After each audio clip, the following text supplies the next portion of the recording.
करोड़ों जन्मों के पाप जो अनगिनत जन्मों से आपके भाग्य की राह में दीवार बनकर खड़े हैं।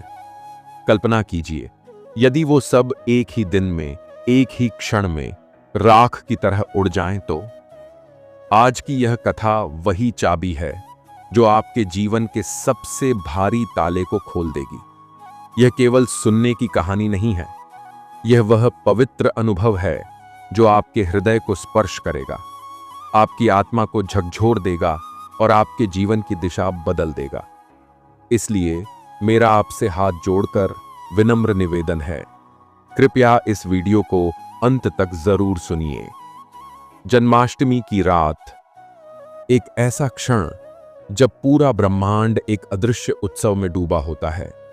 चांदनी भी जैसे अपने तेज को कम करके धरती पर उतर आई हो, मानो वह भी देखना चाहती हो कि इस रात का चमत्कार कैसा होता है।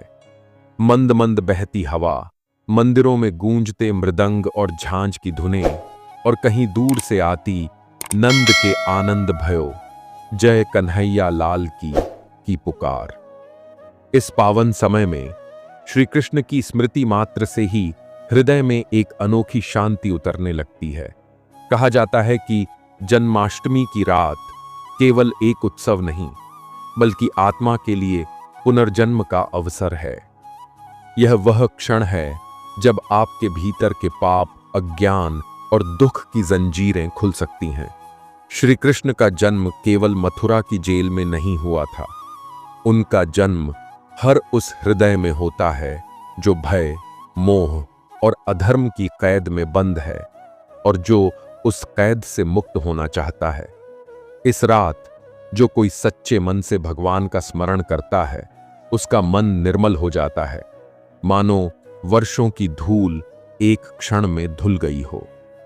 भागवत कथा में उल्लेख है कि जब वसुदेव शिशु कृष्ण को यमुना पार करके गोकुल ले जा रहे थे, तब यमुना जी ने भी झुककर भगवान के चरण धोए। यह कोई साधारण घटना नहीं थी, यह संदेश था कि जब ईश्वर आपके जीवन में आते हैं तो सबसे गहरी और उफनती लहरें भी आपके लिए रास्ता बना देती हैं। जो जीवन में हर जगह रुकावटें देख रहे हैं, उनके लिए यह कथा आज का उत्तर है। ईश्वर पर भरोसा रखो, वे तुम्हारे लिए असंभव को संभव बना देंगे। इस जन्माष्टमी आपको केवल माखन मिश्री का भोग ही नहीं लगाना है, बल्कि अपने भीतर के क्रोध, लोभ, ईर्ष्या और अहंकार का त्याग भी करना है। यह असली भोग है जो भगवान को सबसे प्रिय है। जब आप अपने हृदय को पवित्र कर देते हैं तो भगवान उसमें स्थायी रूप से वास करते हैं, और जब वह वास करते हैं तब जीवन के हर अंधेरे कोने में उजाला भर जाता है। जन्माष्टमी की रात एक और अद्भुत बात होती है। यह समय प्रार्थना के सबसे शक्तिशाली क्षणों में से एक है। जो मनोकामना आप इस रात सच्चे मन से करते हैं, वह भगवान तक सीधे पहुंचती है, क्योंकि यह उनका जन्मोत्सव है। और जन्मदिन पर दिया गया प्रेम भगवान भी बिना प्रत्युत्तर के नहीं छोड़ते। जब आधी रात का घंटा बजेगा और मंदिरों में आरती की लौ ऊंची उठेगी, तब समझ लेना कि यह वही क्षण है जब द्वारकाधीश, माखन चोर, गीता के गायक आपके जीवन में प्रवेश कर चुके हैं।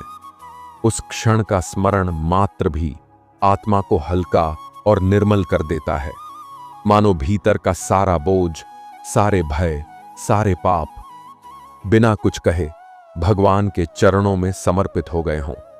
कितनी बार आपने महसूस किया है कि आपके जीवन में कठिनाइयां ऐसे आती हैं जैसे लहर पर लहर, और आप थक जाते हैं, लेकिन जन्माष्टमी की यह कथा हमें सिखाती है।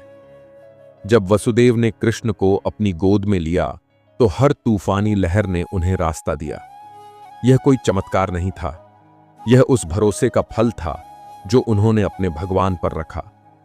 यही थी भरोसा आज आपके जीवन में भी चमत्कार कर सकता है। आज जब आप दीपक जलाएं तो यह केवल पूजा की औपचारिकता न हो, यह एक संकल्प हो कि यह दीपक आपके भीतर के अंधकार को मिटाएगा। जब आप माखन का भोग लगाएं तो यह भी संकल्प हो कि आप अपने जीवन का सबसे मीठा हिस्सा, अपनी सबसे शुद्ध भावना, भगवान को अर्पित करेंगे। और जब आप उनके जन्म की आरती करें तो यह भी याद रखें कि असली आरती वह है जो आपके हृदय में जल रही है। तो आज जब आप यह कथा सुन रहे हैं तब केवल कानों से मत सुनिए, दिल से महसूस कीजिए। अपने मन में उस क्षण को जिए जब कृष्ण ने पहली बार नंद बाबा और यशोदा मैया की गोद में मुस्कुराया। उस मुस्कान में केवल लीलाएं नहीं थीं, उसमें वह वचन था, मैं तुम्हारे साथ हूं, हर जन्म में, हर परिस्थिति में, जब तक तुम मुझे पुकारते रहोगे। और अगर आज रात अपनी आंखें बंद करके केवल एक बार पूरे विश्वास से कह दें, हे कृष्ण, अब मैं आपको अपना जीवन सौंपता हूं, तो समझ लीजिए आपकी आत्मा का असली जन्म हो गया। क्योंकि असली जन्म वह नहीं जब हम इस संसार में आते हैं, असली जन्म वह है जब हम अपने भीतर सोए हुए ईश्वर को पहचान लेते हैं। कल्पना कीजिए, जन्माष्टमी की रात जब आप नाम जप करते हैं, हरे कृष्ण कृष्ण कृष्ण हरे हरे, तो हर नाम के साथ एक एक जन्म का पाप कटता चला जाए। कहते हैं करोड़ों जन्मों के पाप भी एक दिन में नष्ट हो सकते हैं यदि मन सच्चा और हृदय निर्मल हो। यह केवल शास्त्रों की बात नहीं है, यह उन संतों की सजीव गवाही है जिन्होंने यह अनुभव किया है। तो जन्माष्टमी के इस पावन अवसर पर आप अपने जीवन के उस बिंदु पर खड़े हैं जहां से दो रास्ते निकलते हैं। एक, वही पुराना मार्ग जो आपको दुख, बंधन और मोह की ओर ले जाएगा, और दूसरा श्री कृष्ण का मार्ग जो प्रेम, शांति और मोक्ष की ओर जाता है।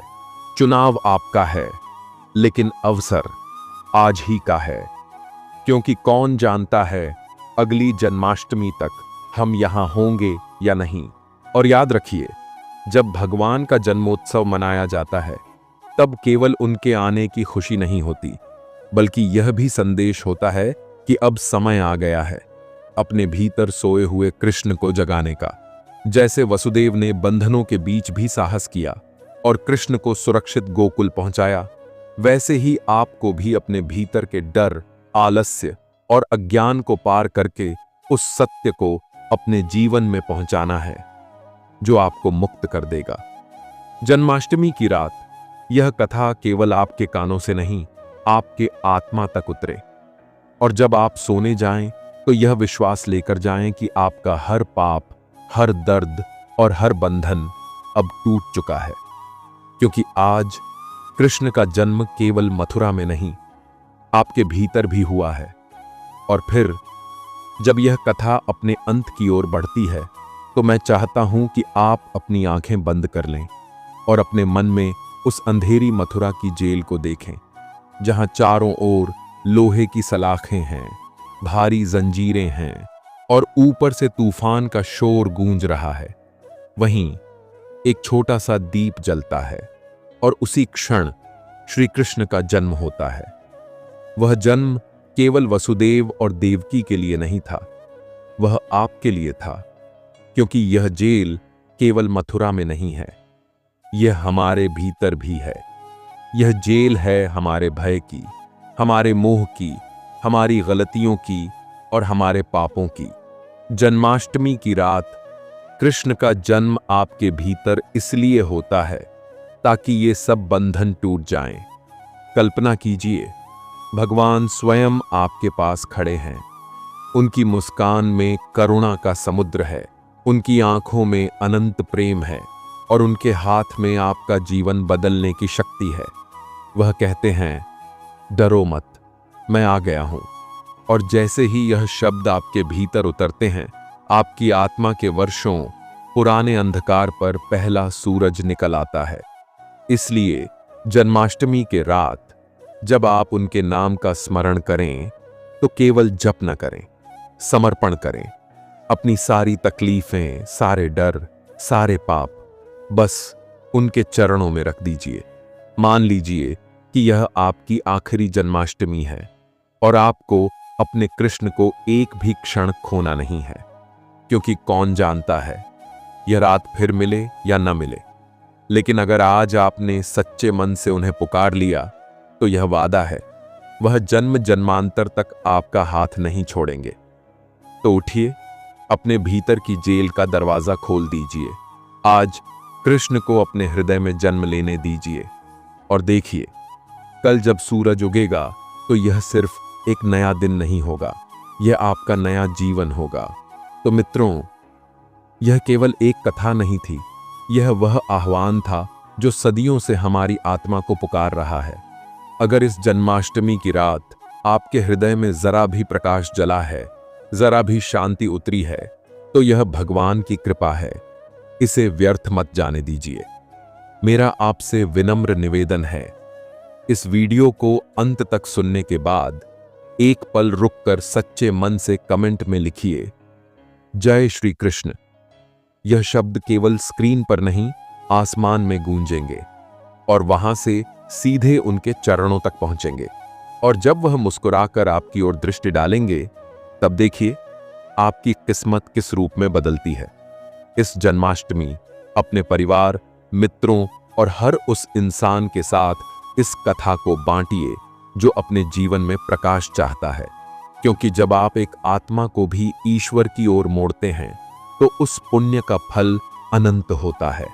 तो आइए, इस जन्माष्टमी को केवल कैलेंडर की तारीख न रहने दें। इसे वह दिन बनाइए जब आपने अपने जीवन के सबसे बड़े बंधन को तोड़ा और अपने भीतर के कृष्ण को जन्म दिया। जय श्री कृष्ण।